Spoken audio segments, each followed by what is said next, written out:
Welcome to the Financial Heartbeat Podcast with Mike Klauke. In this podcast, we talk about overcoming the challenges families and business owners face in their financial lives. We discuss big and small life events, the implications, and how to plan ahead and control what you can. Let us help you redefine the retirement that's in front of you into a better one. Now, on to today's episode. Hello and welcome to another podcast with Mike Klauke. Now today, Mike, this is what's that? It's not a fun topic.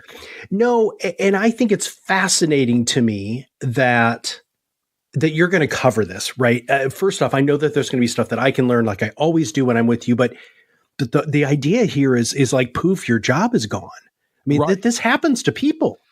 It does. And a lot of times people are shocked when I tell them that in many cases for my long-term clients, I'm the first one they call. Yeah. Oh my God, my job's eliminated. What the heck am I going to do now? I've got to come up with a plan. Sometimes you saw it coming. I mean, I had one recently, Matt, where you were sort of sitting around and frankly, we were all sort of going severance, and the person, was about 5 years away from retirement, but, really, a year's worth of money and I could go find a job and be a lot less stressed. I'm okay with that. It was sort of that person's take on that one. But in this case, this really hit me hard because, this person had been there and to say, I mean, this is, even it's a strong economy, this person had been working for the company for 25 years and was absolutely shocked. And so what we did was we came up with a plan, and it's basically 5 steps. It's 5 steps that you need to do when it's, oh my God, my job is now gone. All right. Well, just take us through step 1. Well, yeah. First thing is, and this is a very, I don't know how else to say it, is take a deep breath. The worst part, is and was for this gentleman a shock. He was 56 years old. And while we had sort of been sitting around going, yeah, this could happen, he really thought he was going to be okay. And we figured we had 5 or 6 more years before he could retire. The good news is they're going to be giving him a severance, and it gave him about a 30-day notice. So it gave him a little bit of time. And the 30-day notice was unique because it was like, we're going to keep paying you like you're working for 30 days. We want you on retainer. We want you to solve some problems for us. But bottom line is we also want you to look for a job because you have been a good employee. And we're feeling, this wasn't a conversation this company wanted to have. This wasn't no one did anything wrong. It was a situation. Does that make sense, Matt? It does. But my question to you is then, how often in your experience are you seeing severance being offered? I'm still seeing it a lot now for this sort of a job, but I really believe it's going to be less and less. And as you have, I know of someone that lost a job that was at a place 10 years. I mean, they basically gave them about a month, of pay. They helped a little bit with health insurance, but there really wasn't a severance package. And I think we're going to see more of that, Matt, because part of it is right now, the employer that's letting you go is looking out at the world going, it looks awful good. 3%, 4% unemployment, you should be able to go find a job. So go get one. Sure. I'm not saying it's right or wrong. I'm just saying that's what I'm seeing. But at least in our area for the longer term employee, we are still seeing severances. They're not as good as they were, say, 10 years ago, but there's still some severances there. Okay. So now we've taken a breath and we've hopefully calmed and collected ourselves and of course called you, Mike. And now what do we do? Well, and then the first thing I normally do is meet with my client right away. And the first thing I do is take an inventory.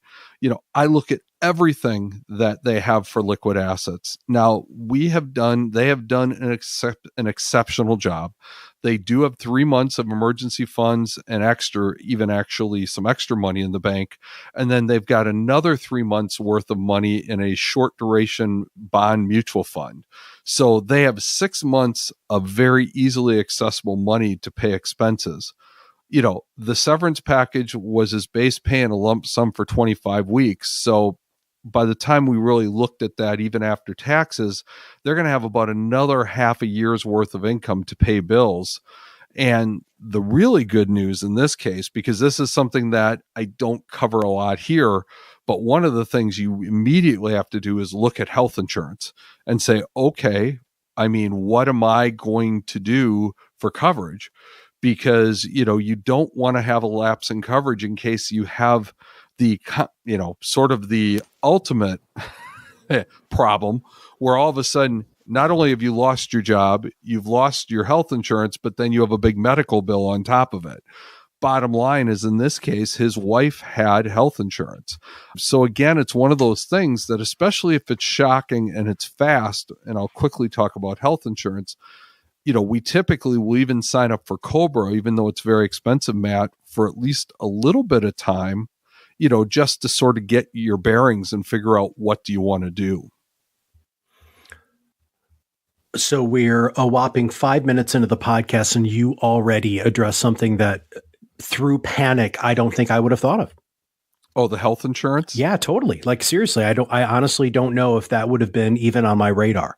Well, if you're dealing with a good HR department, they're definitely going to talk to you about it.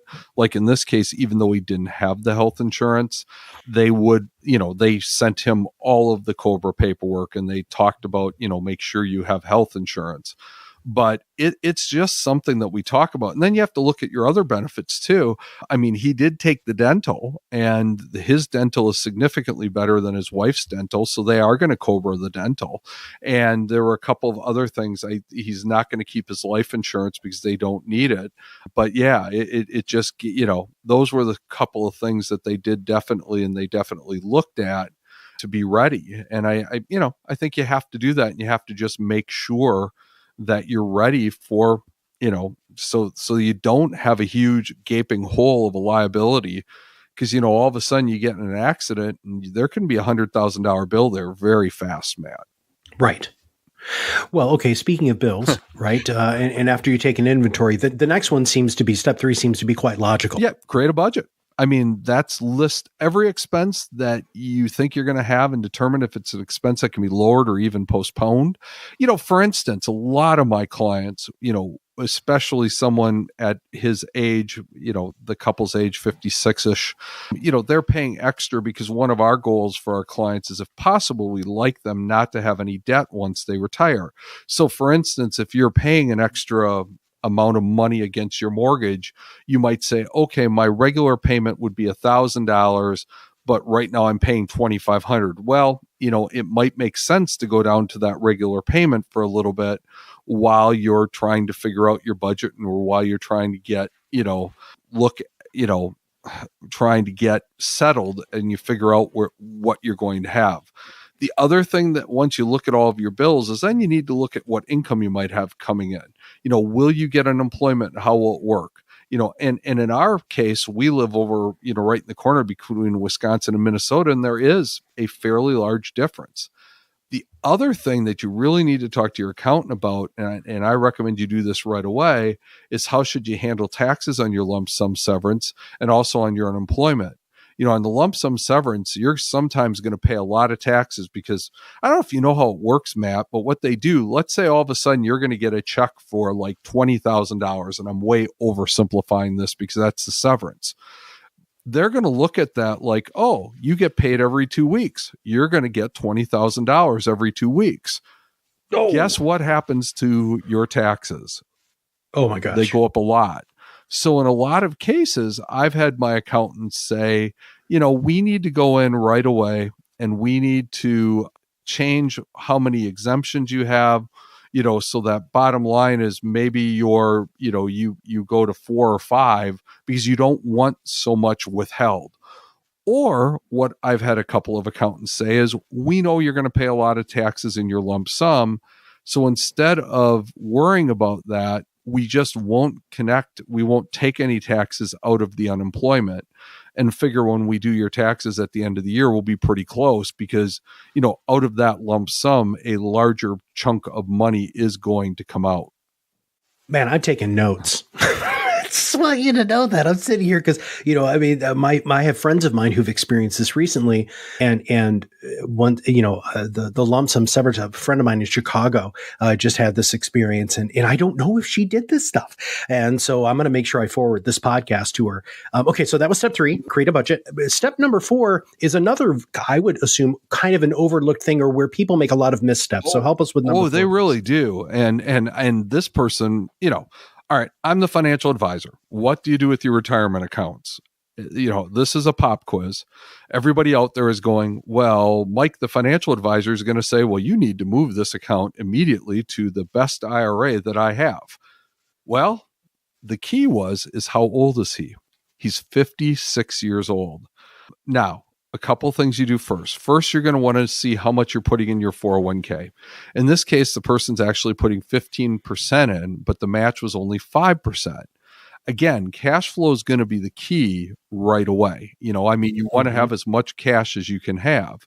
So bottom line is he's going to lower his contribution. He did, down to the 5%. Now, we still want to take the free money from the company, and it isn't free money. It's money that is part of your benefit package. But we also want to get, that extra money that we can have to pay bills and be liquid while you're looking for the job. Now, also, in this case, this is what I was starting with. It really does make sense for him to leave his money inside of his 401k because he was 56 years old. If you're over age 55 and between 59 and a half, now this is going to shock you, Matt, the government has a special rule. The tax code says if it comes out of a plan like a 401k, you do not have to pay the 10% penalty. However, the mistake that people make is they roll it into an IRA. If you roll it from your 401k into an IRA, you lose that ability, and then you cannot get the money out until 59 and a half without paying a penalty. I mean, there's some other ways to get money out of IRAs, but bottom line is it makes so much more sense for you to leave the money at least in the plan for the short term while you figure this out. Because this went from when he's 56 to when he's 59 and a half, he, can have access to it. They will do a mandatory 20% withholding because anytime, Matt, you take money out of a retirement plan directly from the retirement plan, the government says, we want our cash. So they're going to take 20%, but they're not going to charge you that 10% penalty. So, keep the math simple. On $10,000, that's $1,000 less dollars you're going to give to the government.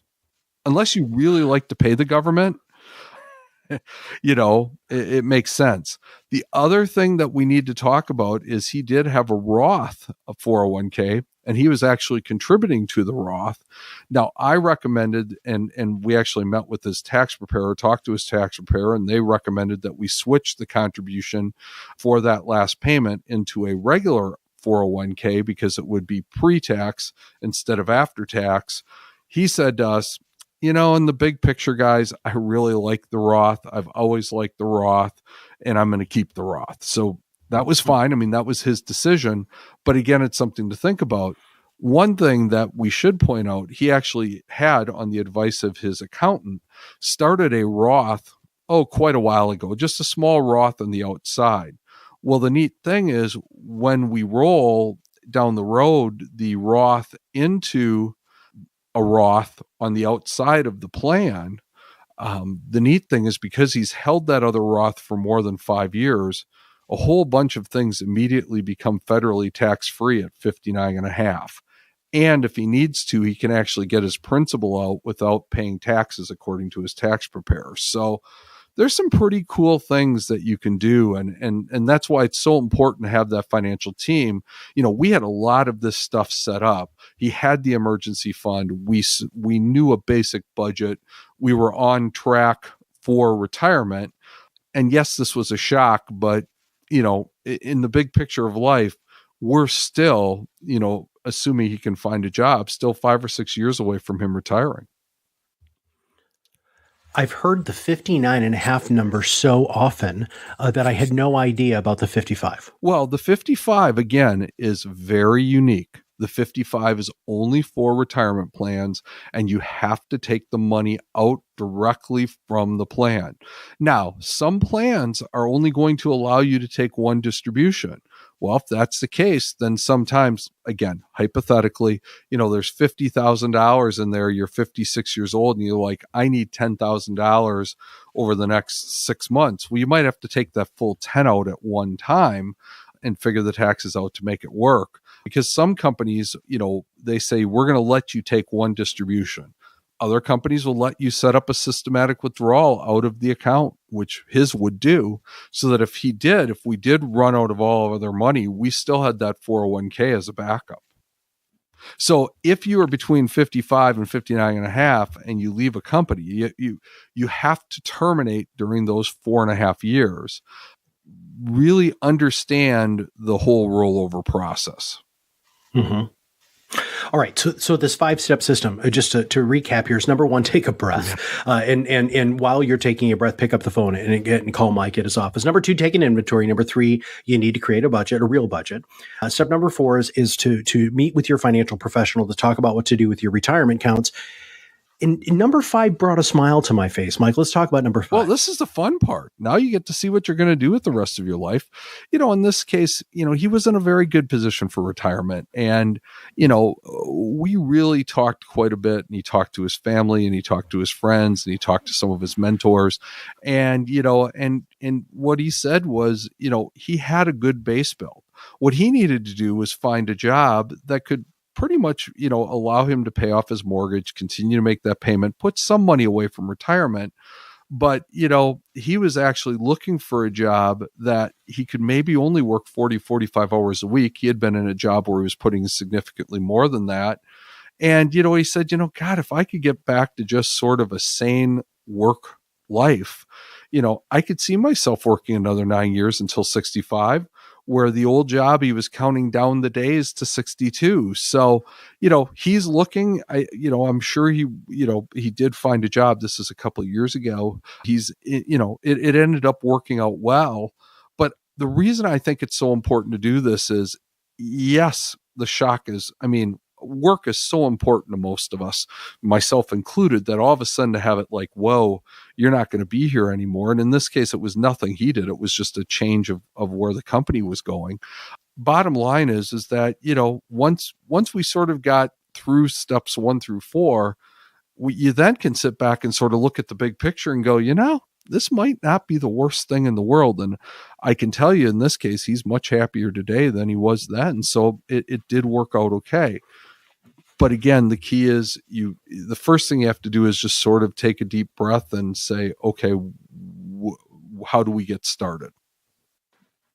When you're in a smaller location, right, in your experience, when this has happened in the past, the severance has happened, they're very, very proficient in some sort of career because they've done it for so long. How often have you seen that people who are in this situation maybe even start their own business? Help me with that. See that all the time. I see people have started their own business. I've seen people go into completely different careers. I've seen people who've known people who've gone and done something very different. But starting your own business, starting a consulting firm, doing something completely, using the skills you have, but doing it yourself is really key. I've also seen people relocate that weren't planning on relocating, not because it was sort of like, oh, I'm 56 years old. This wasn't this case, but I'm thinking of somebody I know personally who was like, my child just went to college. Gee darn. Now I have an opportunity to be in Arizona instead of being in La Crosse. And he made a lateral move. He had planned on, Matt, and this is hard to believe because I know you're in Michigan and people are listening all over the country, but bottom line is he didn't want to be in our winters anymore. I don't really know why. They're fun. I don't either. When you have the polar vortex for a month or snow every other day. But, he thought, that when this opportunity in his company came up in Arizona, that he never really even saw coming. It was like, what the heck? I'm going to go for it. And, and he and his wife moved and, and they sold their house and now they're in the warm confines of Arizona, which is awesome. So I think, Matt, the key is that I think you have to really just open up your mind and say, we'll see where the world takes us, and don't be afraid to look at doing something different. Now, the bigger picture of this podcast today isn't just, what happens if your job goes poof, right? It's really what to do in an emergency. So in closing, would you like to walk people through that? Well, it's always have a solid emergency fund, 3 months, preferably 6 months of expenses and liquid assets. I also think it's good to always have an updated resume. I have an updated resume. I have been doing this I've been in this insane industry since 1983. So, I really don't need a resume, but I do have one, because, it's good to have the resume so that you can always keep your brag page updated so that I was helping my son write one, and he's like, well, I haven't done anything yet. I've only been boom, boom, boom. And heck, by the time we were done, he was shocked at everything we had come up with that he had accomplished in his, 19 years. Again, it doesn't have to be perfect, but it just gives you something to fall back on. So if something bad happens, you're ready. And then I also think it's really important to have a good relationship with a financial advisor. Again, I've, someone like me that's worked in the industry a long time, I'm by no means perfect. I'm not going to tell you I am, but I've seen a lot of things, and I have a lot of resources that I can call. And, and I think that's really the key. I think that's why you hire someone else. Picking the investments and doing that part of it is certainly a part of what we do, but being there to be counsel and to be on almost like on retainer, so that when something like this does happen, we if this person called, they were in to see us within a day or two, and and we started coming up with a plan, and I think that's one of the things that people want us to be able to do. Yeah. Well, Mike, thank you so much. I have a half page of notes here that I'm gonna share this podcast with my friend as soon as we get it edited and uploaded. But, this really just shows that you're in this relationship with your clients, and not just your clients, but your community for the long haul. And Mike, for everybody who's hanging out in the Great White North that you hang out in, I want to personally thank you for that. Well, thank you. Yeah, it's a lot of fun. And we've had an opportunity to work with a lot of people over the years, and it's really very cool to watch people. And, what's scary now is when kids are coming in. That's even more crazy, but it's really cool. Well, you're their family's advisor, yes, right? We certainly are, and we're there to definitely help. All right, give us the phone number again if they're in the situation and they want to give you a call. 608-782-1642. If you have not subscribed to the podcast, make sure you click that subscribe now button below. And if you know anybody who is either on the line or could very well have poof, their job gone, or they're already in that situation, please make sure that you share this podcast. Super duper easy. All you have to do is click that share button. And that way you can provide this magnificent information to people you care about to make sure that they are well taken care of by somebody like Klauke at Klauke Investments and Insurance. So with that, we'll see you on the other side of the mic very soon. Thank you for listening to the Financial Heartbeat Podcast with Mike Klauke. Click the subscribe button below to be notified when new episodes become available. If you have questions for Mike, please call him at 608-782-1642. Visit his website at www.klaukefinancial.com or stop in for a visit at 635 2nd Avenue South, Onalaska, Wisconsin, 54650. Securities offered through Securities America Inc., member FINRA SIPC. Advisory services offered through Securities America Advisors Inc. Klauke Investments and Insurance does not give legal or tax advice. Klauke Investments and Insurance and Securities America Inc. are separate entities.